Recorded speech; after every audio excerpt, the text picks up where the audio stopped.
Okay, Sarah, thank you so much for agreeing to share your story so far.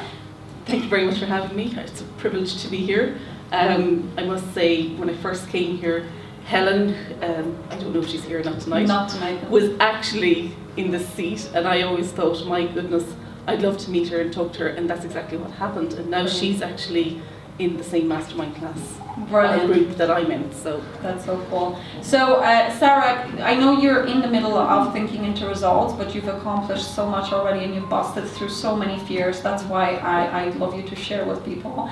So what was your, can you tell us a little bit about your life before thinking into results? What was going on for you when you started the program? Just to paint a bit of a background picture, I was always in employment, and about 3 years ago decided to become self-employed, and then a year ago I turned the sole trader into a limited company. I had a vision. I started, getting the right clients. I had 2 members of staff, 1 full-time, 1 part-time, but I was working 13 to 15 hours, 7 days a week. I became stuck because I didn't have the time to get to my vision, and that's where the frustration started.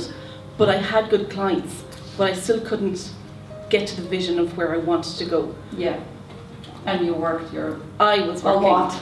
It was to the point I'd go down to Kerry of a weekend and I'd say hello to my parents for half an hour and go, do you mind if I use your office? And I was inside there for another 8 hours. Yeah. And that was on Saturday, Sunday. And my dad had taken me aside a few times going, you can't keep working like this, you're going to get burnt out.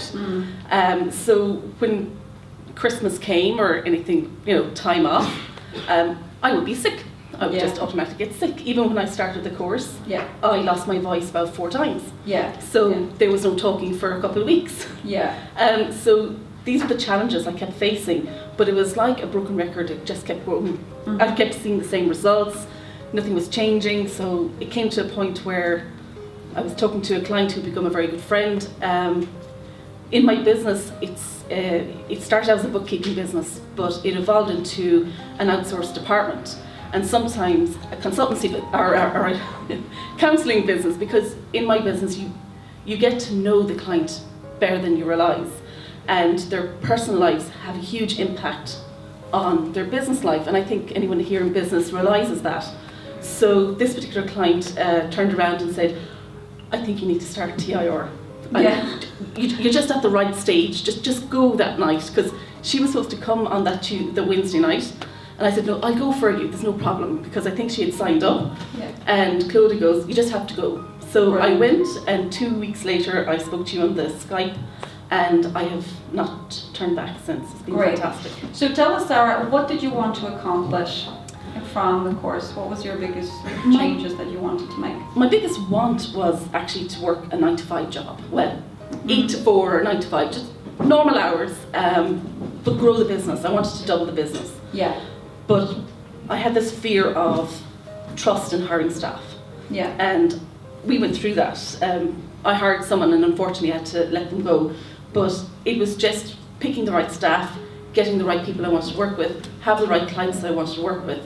It wasn't, just taking anybody for having anyone to have a client. But it was just to have that, but have time for me. And that's where I was lacking. Working 7 days a week is just not realistic any longer. So now I'm down to 5 days a week, 2 Saturdays in the month, which is not too bad. But I actually leave work at 5:30. I may start at 7, but I leave at 5:30. And an odd day I might, in the evenings do an extra hour or 2, but that's it. I've also doubled my staff. Believe it or not. In the last 3 months I've actually doubled my staff, which has taken a lot of pressure off me. So now I feel like I can reach that C goal on time and on target. So that's where I've been. The business has evolved. I've got the right clients. It's challenging. You get clients, you have them, you do changes in your business, they don't like it. You have this fear of, if I lose this client, will my business go under? But you have to, we had this conversation recently, and I had to think, well, if I lose this client, I've got X number of days now a week, and I can take on more, 4 or 5 more clients with a better value. But, you have better communications. So I took the step And it's just turned around, really, to be honest with you. It's been fantastic. Brilliant. And you have a life now. I actually have a life. Great. And your business is growing. And my partner is still with me. Yeah. And he's here listening. Brilliant. So what do you think is the biggest terror barrier that you had to break through in order to accomplish your goals? There would be two. One would be stop listening to everyone else's opinions. Yeah. That was huge. Unfortunately, including my parents. I love them. Yeah. They're very driven. But yes, it was just having everyone else's opinion. Yeah. I think that was the biggest one. And then realizing I am value. Yeah. I have a value to me as well. So I would never hold myself up to I'm good enough for anything. But now it's like, this is my business. I know what I'm doing. I'm going out doing it. And if someone wants to question me, okay, let's have a discussion. I have no problem having a discussion. Yeah. But that's the main fear was I had to stop listening to everyone else's opinion. Brilliant. And just go do it. Brilliant. The other one was I'd start and stop and go back to my comfort zone. But now it's just, like tonight, public speaking, not my thing. It really isn't, especially when there's a camera right in front of you.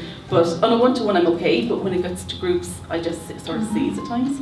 Cool. Well done for being here. Thank you. And finally, what would you say to people? There's lots of people like you in this room and watching this testimonial and thinking, should I be talking to Eva? Should I look into this and invest in myself? What would you say to them? I would say if you're actually here, that means that you're looking for something. And the night I came here, it was like I was lost, I was burnt out, I wanted to change, and that's the reason I was here. I wanted to change. And I would say, if you really, really want to change, I would definitely do this TIR course. It has been absolutely amazing. I may not have got my C goal in 6 months, but that, at the same time, I knew it wasn't going to be realistic. But it's given me a lot more self-confidence and a lot more of a team and support around me. So on my mastermind, if I'm looking for something or I'm having an issue, we can discuss it. Yeah. And like I was saying to you earlier, I think I don't see anything as a problem anymore. It's more of a challenge. Mm-hmm. And for every challenge, there's several solutions. You just have to pick the solution that suits you the best. Mm-hmm. And that gets me through each time. So if I have a massive issue or problem or challenge, I might take a couple of days out just to think about it and stew in it and go, okay, this is the best way to take it, because an answer will come to you. You just have to give it time. Or ring one of your mastermind group. Yeah, perfect. So it's the support. The support inside this goes beyond what you think it does. Let's become friends. Yeah, cool. Thank you so much, Sarah. Let's give Sarah a clap.